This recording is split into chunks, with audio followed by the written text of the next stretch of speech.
All right, I'm back. Jeez, you guys have been hounding me for this 6-month update, okay? Let me get my notes together.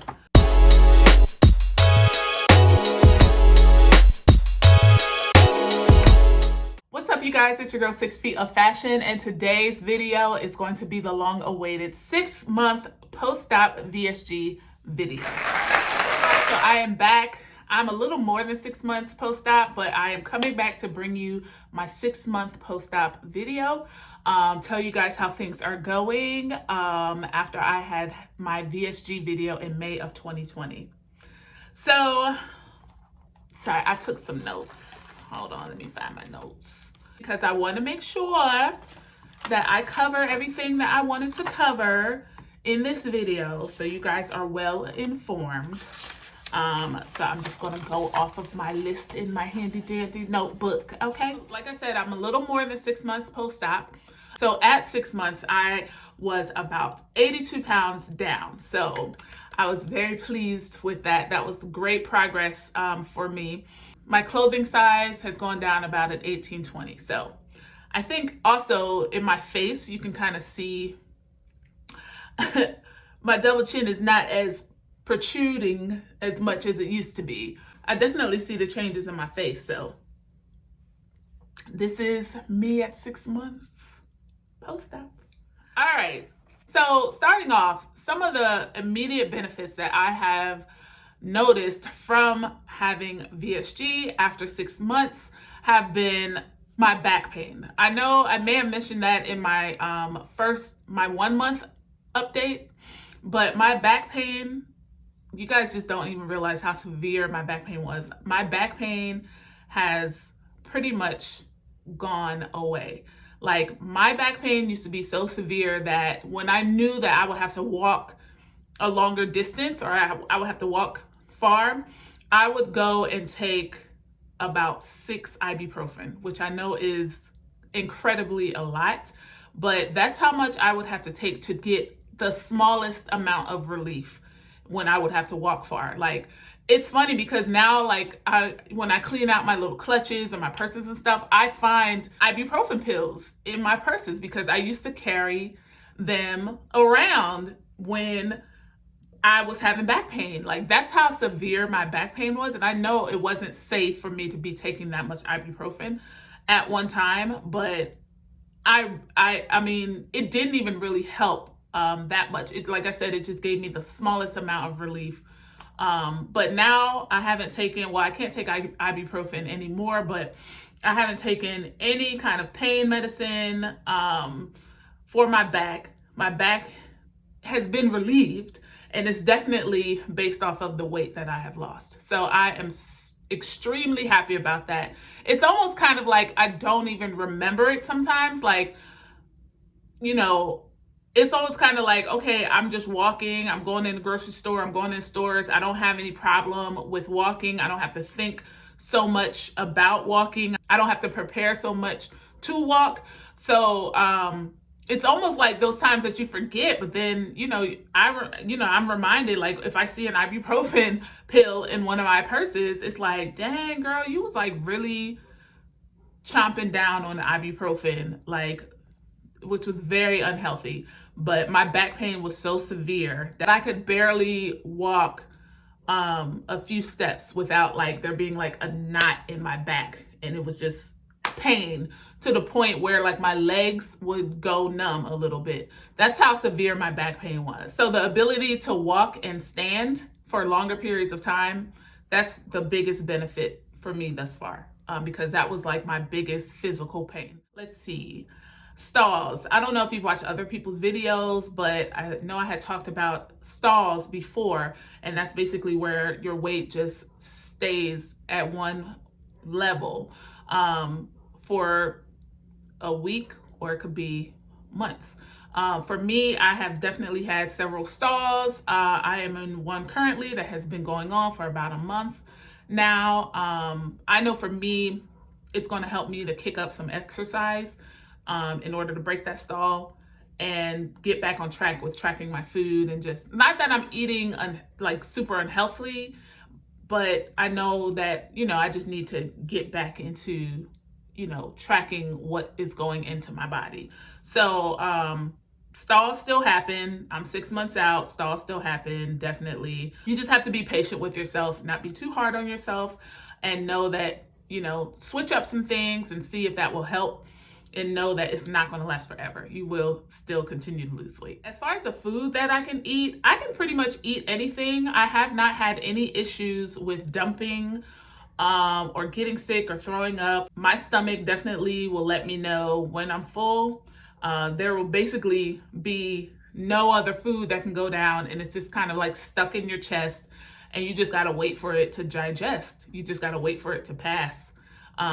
So for me, I haven't had any issue with anything that I've eaten, which is kind of like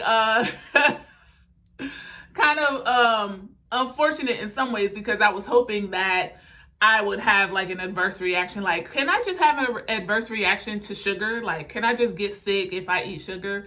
Because that's my weakness, definitely. But I already know I do feel a little sick if I have something with sugar in it. So, I tend not to eat too much sugar. As far as like the food, I can tolerate pretty much any food. Like I said, I haven't gotten sick or anything.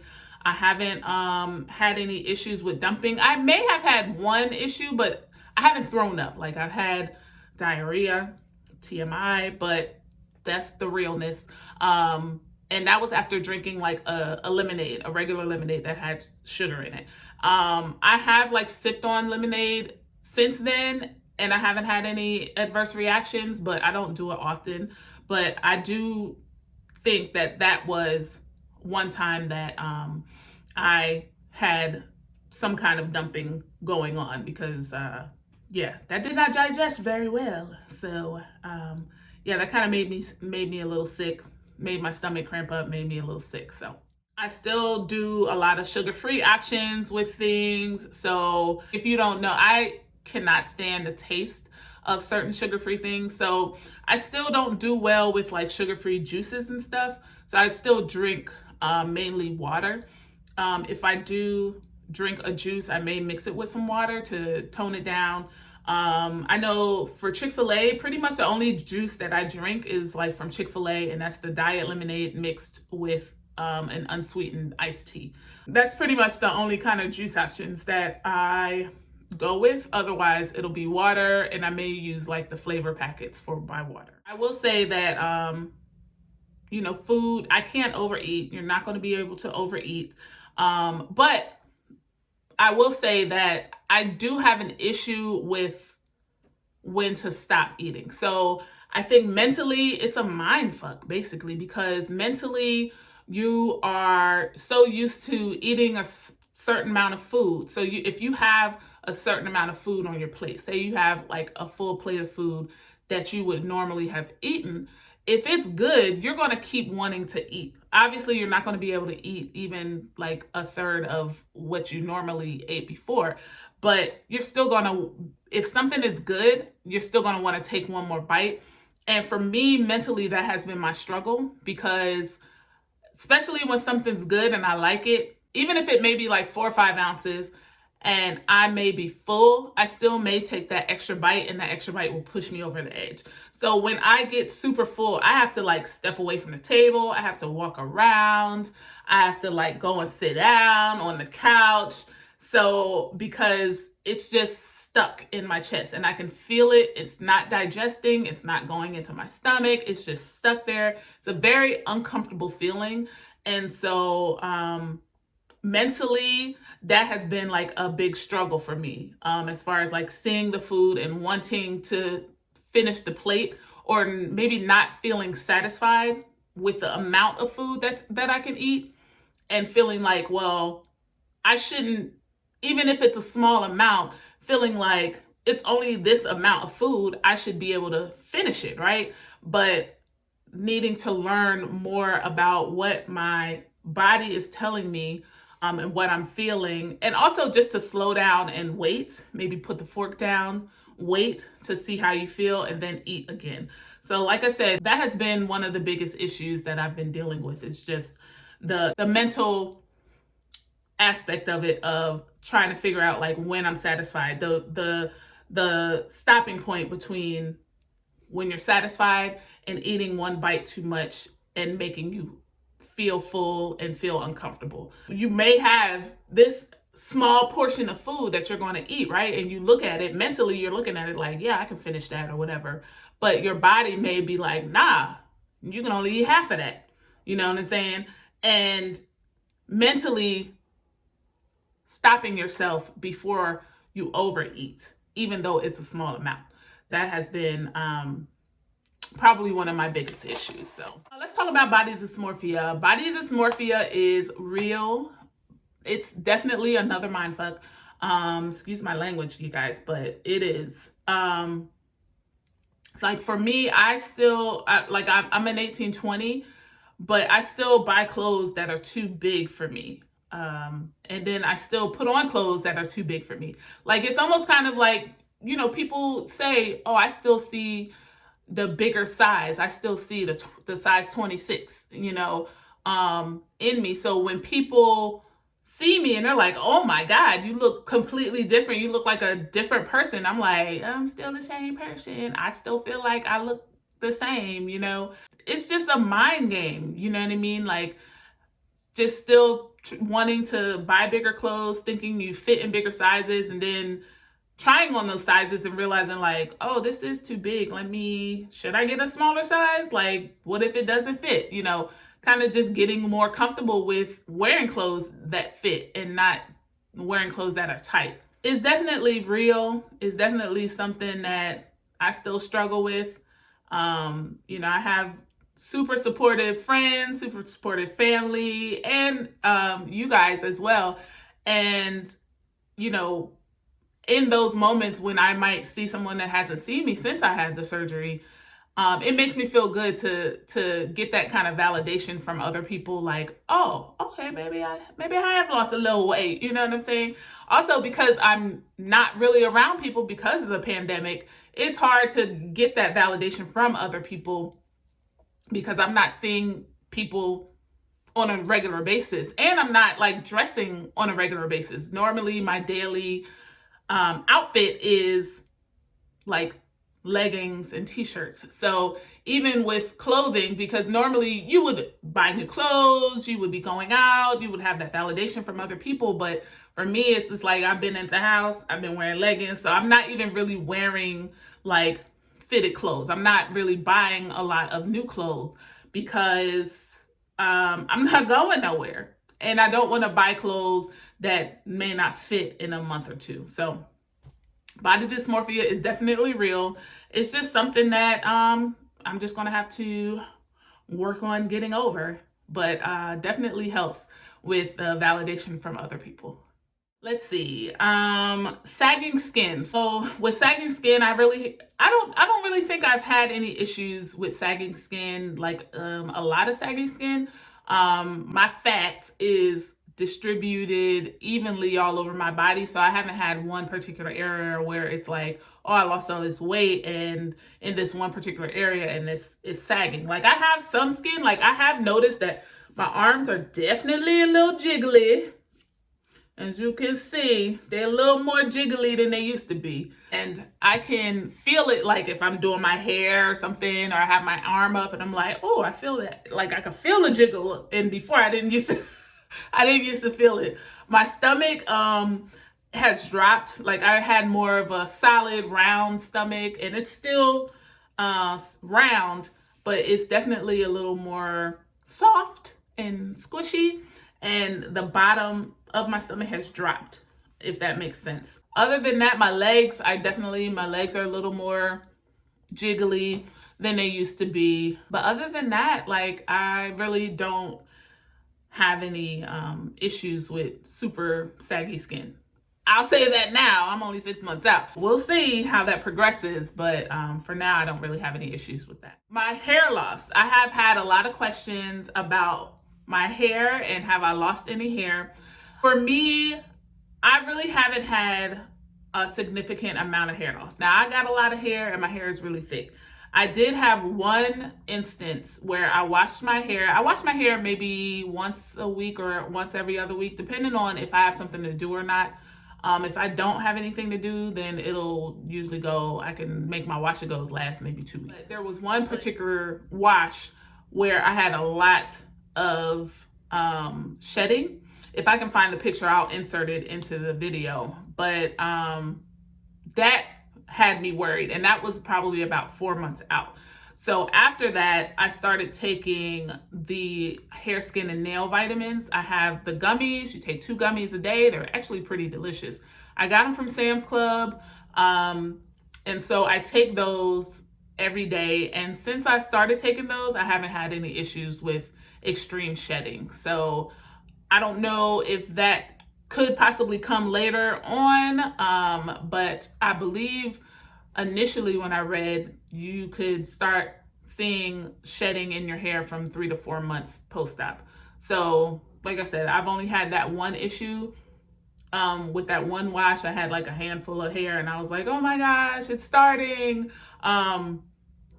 That's the only time I've really noticed that. Like I haven't, like my hair otherwise has been pretty thick. I have noticed like my edges a little bit are a little, a little thinner, but nothing that I'm super concerned about.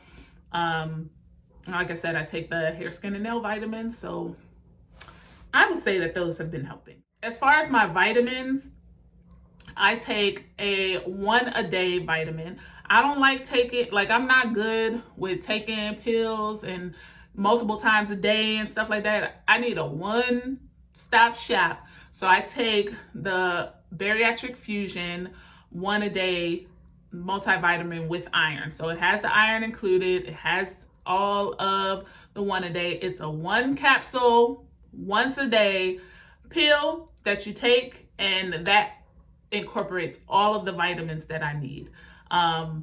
So I take that 1 per day. I take 2 hair, skin, and nail gummies.